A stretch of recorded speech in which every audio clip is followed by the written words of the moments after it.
자, 모두들 반갑습니다. 강태공입니다. 자, 금일은 아이온큐가 6월 19일에 이거 공시 자료가 아닙니다. 이거 제가 잘못 표기했네요. 이거 뉴스 자료예요. 뉴스 자료. 그러니까 아이온큐가 자사 홈페이지에 올린 그냥 홍보성 기상 같은 뉴스 자료고요. 저는 늘 얘기했지만 아이온큐가 뭐 빠져도 양자 컴퓨터의 미래를 봤을 때는 저가 매수의 기회고 길게 가져가도 괜찮다 생각한다 했어요. 근데 오늘은 이 아이온큐를 뭐 매도하라는 내용은 아니고 그냥 이 뉴스 자료를 봤을 때 찝찝함이 좀 하나 남는 문구가 있어서 그 찝찝함이 뭔지 여러분들도 직접 보시고 여러분들도 저와 같은 생각인지 이게 찝찝한 건지 아닌지 그 부분에 대해서 한번 이해해 보시라고 좀 방송을 이 뉴스 자료도 좀 풀어드리고 방송을 좀 준비했으니까 방송 전 늘 말씀드리는 여러분들의 좋아요, 구독하기, 댓글까지는 너무나 많은 힘이 된다 말씀드리면서 오늘 방송 시작해 보도록 할게요.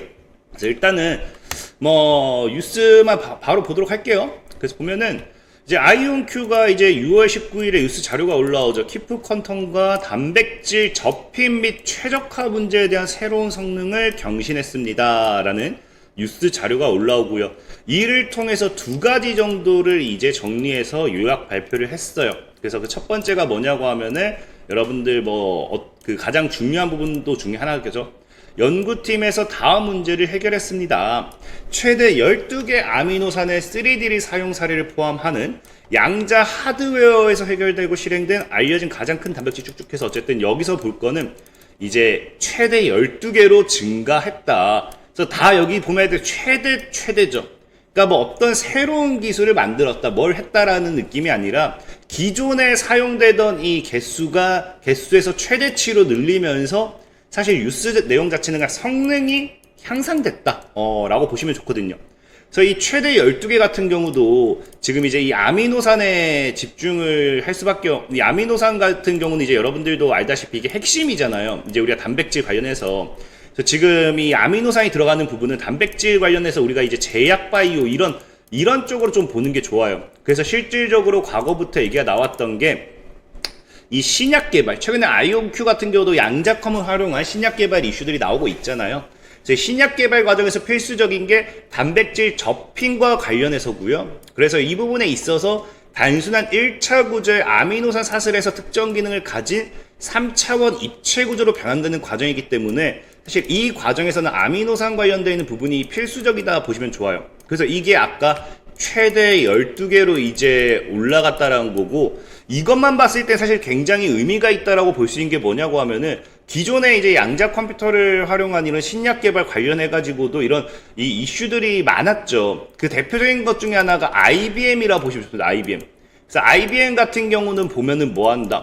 IBM 같은 경우가 과거에 21년도에 그러니까 21년도에 7개 아미노산으로 구성된 신경 펩타이드의 접힘 연구에서도 성공적으로 적용됐다. 물론 일부에서는 양자 컴퓨터에서 일부에서는 9개 큐비트도 사용하기도 했고, 그래서 이제 7개에서 9개 정도가 21년도 기준으로서 이 당시에 발표 자료가 있었다라고 하면은 그 후에 엄청난 또 발표 자료는 없어요. 그 다음에 이제 3년 만에 드디어 뭐가 나옵니까? 지금 4년 만이죠? 4년 만에 아이온큐가 지금 최대 12개를 했다라고 하면서 성능에 대한 부분이 굉장히 대폭 향상되는 거 우리가 확인할 수 있겠죠. 물론 근데 이거 많은 분들이 또 오해할 수도 있는 게 지금 12개가 별거 아니지 않냐라고 하실 수도 있어요. 이 12개가 별거 아니지 않냐라고 하는 사람들은 아마 D-Wave 이 D-Wave의 지금 뭡니까? D-Wave 같은 경우가 과거 D-Wave 어드밴티지 양자 어닐러에서 뭐 한다? 아미노산을 포함해서 최대 64개 관련되는 이런 부분이 나왔거든요. 그래서 아마 이거와 좀 착각을 해가지고 D-Wave는 64개인데 아이온큐는 12개. 이거 너무 작은 거 아니야? 별론데 이걸 왜 자랑해라고 할 수도 있어요. 근데 이건 여러분들이 정확히 구분해야 되는 게 여기도 나오자면 뭡니까? D-Wave는 양자 어닐링이에요. 양자 어닐링. 그러니까 지금 아이온큐와 D-Wave 자체는 기술이 다릅니다. 양자 기술 기반 봤을 때 이제 아이온큐는 게이트 기반이겠죠. D-Wave는 양자 어닐러예요. 그래서 보다시피 여기도 나오는 게 뭐다? 고밀도, 고정밀, 더 높은 정밀도, 그 다음에 다소 불안정한 2D 이런 부분에 있어서 제한적 상호작용.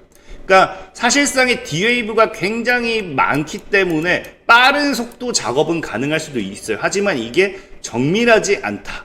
다소 불안정하다. 그런 부분. 그래서 이게 어닐링 기술의 한계다. 그 다음에 이제 아이온큐 같은 경우는 게이트형으로서도 이런 게 진행된다. 라고 보시면 좋겠죠. 그래서 지금 어쨌든 이 아이온큐가 이번 발표를 통해서 이제 발표하는 건 어쨌든 우리가 이거에 대해서 성장했다. 그러니까 최대치를 경신하면서 우리의 기술력이 향상되었다라는 거를 이번 뉴스 자료를 통해서 밝혔다라고 보시면 좋고, 두 번째는 이제 아까 이거였죠. 뒤로 돌아가면은, 자, 두 번째는 이제 최대 36큐비트를 사용하여 모든 인스턴스에서 최적의 솔루션을 얻는 전체 대 전체 뭐 이런 얘기가 나오잖아요. 그래서 지금 이거 같은 경우는 과거 아이온큐에서 한 단계 또 업그레이드했다 볼 수 있는 게 아이온큐 과거 뉴스가 있어요. 이게 당장 2년 전이죠, 2년 전. 시기도 비슷하죠. 지금 6월 20일입니다. 그 다음 6월 20일. 정확히 거의 한 2년 전이라 보면 좋겠죠. 그래서 이 당시에 32개의 물리적 큐비트를 탑재한, 그러니까 아까 지금 최대 35개였나요? 최대 이제, 갑자기 헷갈리네. 다시 보고 올게요. 최대 36개. 그러니까 지금 최대 36개로 이제 업그레이드 했다라고 하면은 정확히 2년 전에는 32개였던 거예요. 그러니까 지금 이제 4개가 또 업그레이드 된 거죠. 그리고 여기 또 의미 있는 게 이제 샵 AQ라고 있어요. 샵 AQ라고 해가지고 이제 여러분들이 알고리즘 큐비트라고 이제 우리가 이야기를 합니다. 그래서 29라고 하잖아요. 이게 무슨 말이냐고 하면은 이제 최대 32개의 이제 큐비트를 사용해요. 근데 이제 큐비트, 그러니까 양자 컴퓨터 같은 경우는 여러분 알다시피 지금 완전하게 안정적인 기술이 아니에요. 그래서 큐비트마다 이제 잡음이 있을 수 있고 에러율이라든지 연결성, 안정성 이런 것들이 불안정할 수가 있어요. 조금씩 다르기 때문에 불안정할 수 있습니다. 그러니까 우리가 쉽게 연필을 32개 준비했더니 어떤 연필은 부러져서 안 되고 어떤 연필은 샤프 할게. 샤프는 어떤 샤프는 심이 없어서 안 되고 해가지고 이 중에 32개를 다 사용 못할 수도 있는 거예요. 그러니까 그 아이온큐 같은 경우도 32개의 물리적 최대를 사용했지만 AQ 29개, 29라는 게 뭐냐? 32개 중에 29개가 원활히 사용이 되었다라는 거예요. 그래서 29개를 원활히 사용할 수 있는 최초의 양자 컴퓨터라는 소식을 전하게 되면서 굉장히 이 역시도 32개 중에 29개가 활용됐다는 거는 굉장히 양호하다는 거겠죠. 근데 지금 이번엔 뭐예요? 최대 36개를 얘기했습니다. 특히나 지금 여기 얘네가 발표한 자료에 따르면은 이 최대 36큐비트라고 하면서 뒤에 AQ가 안 따라와요. AQ가 안 따라오기 때문에 사실 이것만 봤을 땐 그래서 36개 중에서 29개인지 30개인지 32개인지 이거를 확인할 수는 없습니다, 지금. 근데 말의 맥락을 봤을 때 모든 인스턴스에서 최적의 솔루션을 얻었다 했잖아요. 그럼 이런 말의 맥락을 봤을 때 아마 36개 큐비트를 사용해서 36개 모두를 활용하는 사례가 될 수도 있었다는 거겠죠. 그러니까 지금 아이온큐의 뉴스 자체는 굉장히 긍정적입니다. 근데 여기서 이제 문제가 뭐냐? 굉장히 긍정적인데 이번 뉴스 자료의 가장 큰 문제는 이게 어떤 공식적인 논문이라기에는 그냥 뉴스 자료예요. 공시가 아니라 그냥 뉴스 자료입니다. 그렇다고 해서 이게 또 무시할 수는 없지만 이번 이 성장 자체를 우리가 시장에서 봤을 때 이걸 과연 혁명적인 수준이냐로 받아들일 수 있냐라는 거예요. 아까도 얘기했지만 지금 아이온큐 같은 경우 최대 12개를 사용한다라고 하지만 그 방식이 다를 뿐 이제 D-Wave 같은 경우는 36개를 이미 사용하고 있고, 그러니까 이런 게 엄청나게 혁명적이냐라를 봤을 때 저는 또 그 엄청난 혁명적인 부분은 아니라고 생각해요. 그러니까 이 뉴스 자료들 자체가 뭐냐고 하면은 그냥 우리 레벨업 했다, 우리 기능 향상됐다 라고 그냥 전하는, 그냥 뭔가 보여주는 그런 느낌이 크다라는 거겠죠. 특히나 이번 이 사례 같은 경우는 최근에 이제 아이온큐가 밀고 있는 뭐와 또 연관이 되냐고 하면요, 최근 아이온큐에 이런 이 뉴스 자료들이 많이 나올 거예요.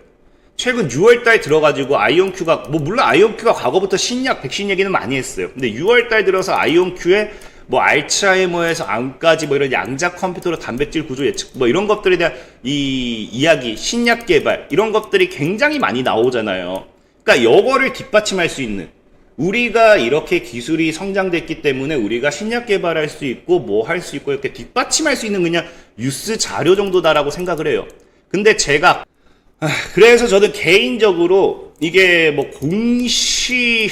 그냥 이 뉴스를 뒷받침하기 위한 그 정도의 이런 뉴스 자료다라고 판단이 돼요. 그래서 뭐 앞으로 뭐 아이온큐 주가가 뭐 이런 걸 통해서 올라가면서 이제 내부자 최근에 매도 공시가 나오고 있잖아요. 이런 걸 통해서 띄워놓고 또 매도를 할 계획은 아닌가라고 또 생각도 좀 들고, 그런 부분은 이제 여러분들이 좀 판단하시면 좋을 것 같고, 어쨌든 이번 뉴스 자료 자체는 엄청나게 뭐 대단한 건 아니다. 하지만 긍정적인 부분도 맞고, 이게 타이밍이 자꾸 이제 최근에 올라오는 이런 이 신약 개발 관련되어 있는 뭐 양자 컴퓨터를 통해서 뭐 제약 바이오 이런 영역으로 넘어가는 그런 부분에 뒷받침하는 정도의 공시다라고 보시면 좋을 것 같아요. 자, 모두들 고생하셨고요. 자, 모두들 안녕.